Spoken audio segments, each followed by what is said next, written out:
植物烂根了，咱们怎么给它救啊？怎样操作这个成活率高一些？今天来个视频讲解一下啊。什么叫烂根啊？像这种深棕色的、发黑色的，是吧？这个根系啊、化水的、脱皮的，它都叫烂根。植物烂根以后，咱们救治的时候，首先要清理这个腐烂的根系。清理根系的时候，我建议大家不要用这种剪刀啊，因为有的剪刀它已经时间很长了啊，这个刀口很钝啊，剪都剪不断的这种。 是吧？这个时候对侧根造成的挤压呀，或者对其他好的根系造成挤压，这个感染的概率比较大。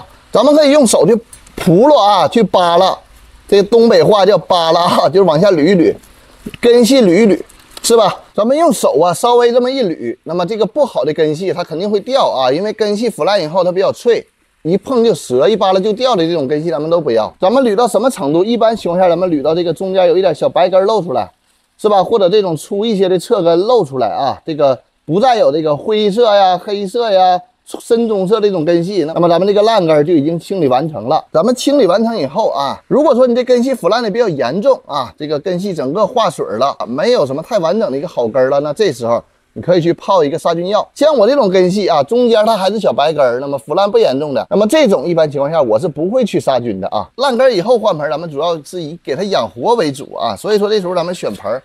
尽量选择这个排水透气性好一些的啊，因为你之前植物养烂根的，很有可能是花盆底托积水，或者是土壤不行啊。我用的还是咱们这个重沙沙火土，咱们给它加底土啊。选盆的时候别选太大了啊，周边盆壁和这个你剩的这个土球的缝隙啊，大概也就是一两厘米左右啊。你太大了的话，这个后期浇水。 不爱干，周边给它塞土，咱们这个土啊，稍微给它摁实一些啊，就是摁实这个的。很多人说不知道这个摁到什么程度，那么咱们就沿着盆壁啊，沿着盆边给它往下摁一摁。你摁实了以后，是为了确保这个根系和土壤充分接触。你摁实上以后，咱们适当的拍拍土，这样它就松了啊，它就松了，这个土能下沉。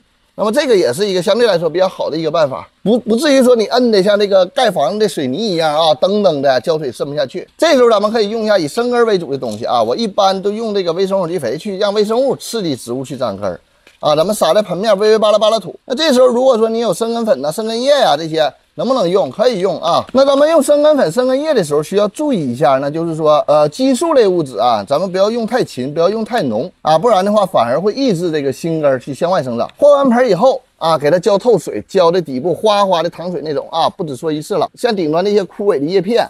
咱们给它摘一摘，这时候我也不是说太建议大家去用剪刀。如果说你剪刀比较钝不快的情况，你修剪完以后，本身这个植物的根系就不行啊，你修剪完以后，这个枝条没有抗性，它很容易产生黑杆，造成一个从上到下的一个感染。就你别太强迫症，你非得给它收拾干净利整的啊。那么大概的把这个枯叶给它摘一摘就可以了啊。缓苗可能15天以后，植物开始发新芽，开始发侧芽了。那么这时候。 你手里边以氮磷钾为主的这些肥料啊，你水溶肥啊、复合肥啊、缓释肥啊，包括营养液呀、氮磷钾为主的这些肥料，咱们暂时先不要用啊。什么时候叶片展开了一对儿啊，这个枝条长出来了，新叶展开了一对儿，那么这时候你愿意给它补充点肥料，可以给它来点薄肥，千万不要着急用一些肥料。前期的缓苗养护时间，咱们就以这个生根为主的这个微生物有机肥，你用这一个就够用了啊。你别忘了点赞关注啊。